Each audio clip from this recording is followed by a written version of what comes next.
Muy buen día. Hoy vamos a ver el contenido de la semana número 8 del curso Fundamentos y Análisis Filosófico de los Derechos Humanos. El contenido de la semana número 8 nos va a... tenemos que hablar de la evolución histórica de los derechos humanos. Entre el objetivo general de la semana número 8 es asegurar que el estudiante domine los contenidos programáticos de esta asignatura al aprobar el curso. Y como objetivos específicos, que el estudiante entienda el significado de los derechos humanos. Otro objetivo específico, que el estudiante comprenda el fundamento filosófico de los derechos humanos. Para eso nos tenemos que referir a algunas definiciones que nos van a servir para los temas que a continuación vamos a estudiar. Entre las definiciones tenemos la palabra evolución. ¿Qué significa evolución? Es el cambio o transformación gradual de algo, como un estado, una circunstancia, una situación, unas ideas, etc. Eso es evolución. Es un cambio gradual de algo. Vamos también a ver lo que es la Carta Magna. ¿Qué significa Carta Magna? Es la constitución o ley fundamental de un Estado. Fíjense que los derechos humanos nacen con la humanidad misma y siempre se han encontrado presentes en la historia del ser humano y han evolucionado de acuerdo con su época.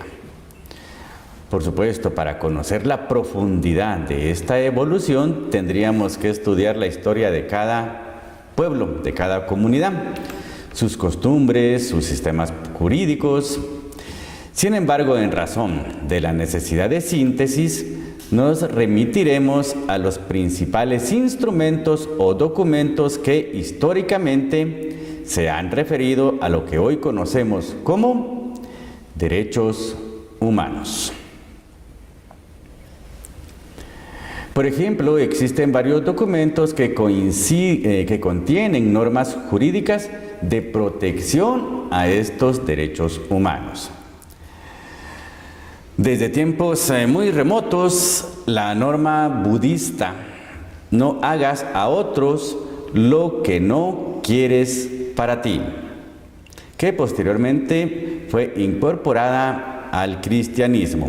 Este es un ejemplo muy demostrativo. No hagas a otros lo que no quieres para ti. Bueno, entonces tenemos documentos históricos de mucho tiempo atrás. Entre ellos vamos a estudiar hoy la Carta Magna.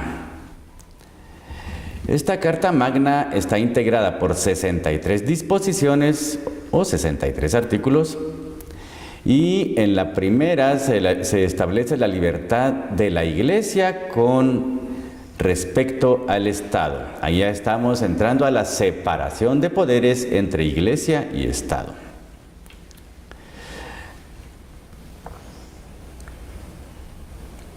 Entonces, esta Carta Magna contiene unos preceptos. Déjenme contarles que la Carta Magna fue promulgada en 1215. Imagínense esa época, 1215. Bueno, en el artículo 39 de esta Carta Magna nos dice textualmente: ningún hombre libre será arrestado o detenido en prisión o desposeído de sus bienes, proscrito o desterrado, o molestado de alguna manera, y no dispondremos sobre él, ni lo pondremos en prisión, sino por el juicio legal de sus pares o por la ley del país. Vean qué interesante el contenido de este artículo número 39 de la Carta Magna. Está hablando de el debido proceso. Está hablando de el derecho a la propiedad privada. Está hablando de el principio de legalidad, el principio de inocencia. Todos estos son fundamentos que debemos de analizar. Vamos a repetir. Ningún hombre libre será arrestado o detenido en prisión. O sea, no podían detenerlo o llevarlo a una prisión. O desposeído de sus bienes. O sea, no le podían quitar sus bienes, así por así. Proscrito o desterrado, tampoco se le podía desterrar por un antojo, o molestado de alguna manera,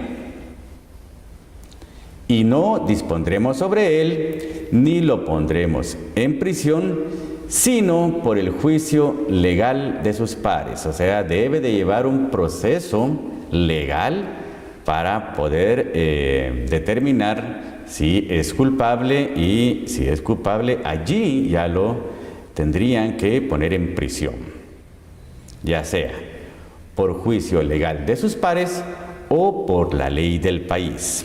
Ahí ya se estaba garantizando el derecho a la libertad de la persona, a sus bienes. Fíjense pues. En el artículo número 40 de la Carta Magna señala el derecho a la justicia pronta y expedita.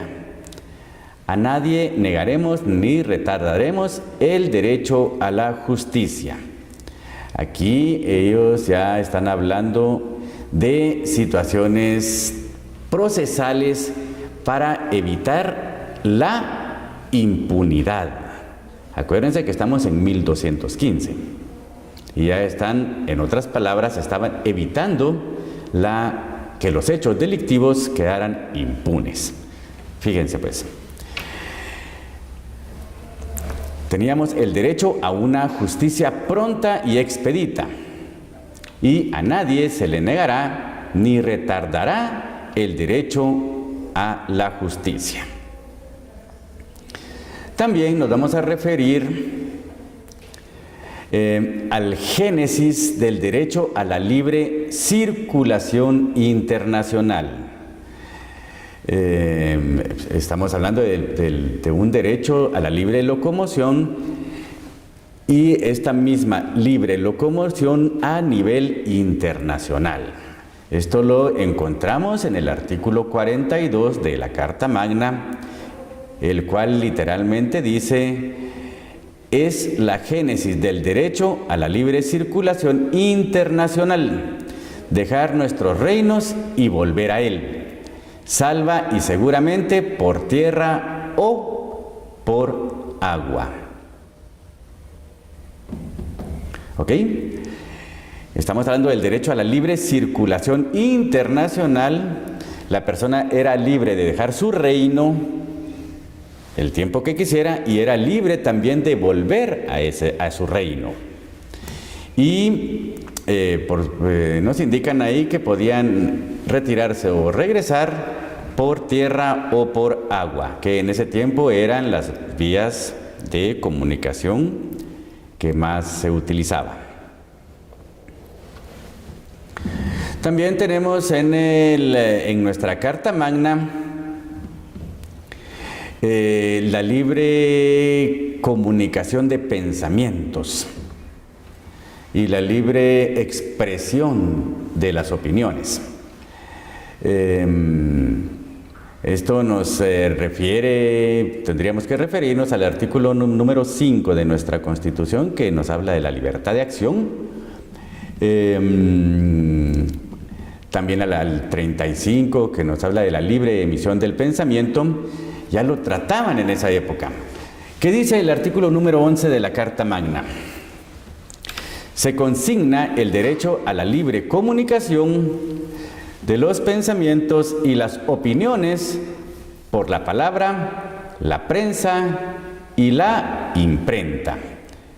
Vamos a repetir. Se consigna el derecho a la libre comunicación de los pensamientos y las opiniones por la palabra, la prensa y la imprenta. La libre comunicación de los pensamientos y de las opiniones es uno de los derechos más preciados del hombre. Todo ciudadano puede, por tanto, hablar, escribir, imprimir libremente, sin prejuicio de responder del abuso de esta libertad en los casos determinados por la ley. También en el artículo 16 de la Carta Magna nos indica que toda sociedad en la cual no está asentada la garantía de los derechos ni defina la separación de poderes carece de constitución. Vean qué importante y qué profundo este término. Toda sociedad en la cual no está asentada la garantía de los derechos ni defina la separación de poderes carece de constitución. Entonces, debe de existir una constitución para que regule esas garantías a los derechos inherentes de la persona, pero también que garantice la separación de poderes. ¿Cuáles son esos poderes? Entre la Iglesia y el Estado. También en el articulado número 17 de la Carta Magna nos habla de la propiedad y nos indica: la propiedad es un derecho inviolable y sagrado. Nadie puede ser privado de ella, salvo cuando la necesidad pública, legalmente constatada, la exige de forma evidente y a condición de una justa y previa indemnización. O sea que aquí, en el año 1215, la Carta Magna ya promulgaba el derecho a la propiedad privada. Vean lo importante que es irnos épocas para atrás y ver y estudiar todos esos avances que ha tenido la normativa en el tema de los derechos humanos. Preguntas. 8.1. ¿Qué artículo de la Carta Magna dicta?